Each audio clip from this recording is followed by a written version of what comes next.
کسی مسلمان کی موت کے بعد اس کے جنازے کی نماز ادا کی جاتی ہے۔ جنازے کی نماز میں صفوں کی سنکھیا کو لے کر اکثر لوگ پوچھتے ہیں کہ کتنی صفیں ہوں گی۔ مفتی طارق مسعود سے یہ سوال پوچھا گیا تو انہوں نے کہا، جنازے کی نماز میں بہت سے لوگ یہ کہتے ہیں کہ 3 یا 5 صف یعنی طاق عدد میں صف ہونی چاہیے، کیا یہ صحیح ہے؟ جی بالکل ٹھیک ہے، اس لیے کہ حدیث میں آتا ہے رسول اللہ صلی اللہ علیہ وسلم نے فرمایا ان اللہ وطر یحب الوطر، اللہ طاق ہے اور طاق کو پسند کرتا ہے، تو اس لیے اللہ کو طاق عدد پسند ہے، 1 3 5 7 یہ پسند ہے۔ یہی وجہ آپ دیکھیں نمازوں میں تسبیحات بھی 3 5 7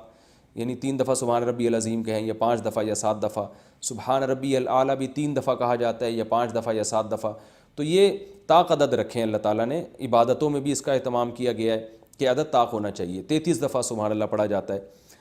اور بہت سی حدیثوں میں آتا ہے یہ وظیفہ 7 دفعہ پڑھو، تو اس لیے طاقت، تو صفوں میں بھی بہتر یہی ہے کہ طاق عدد بنائے جائے، 2 صفیں ہوں، سوری 1 صف ہو یا 3 صف ہو، لیکن وہ فرض واجب نہیں ہے۔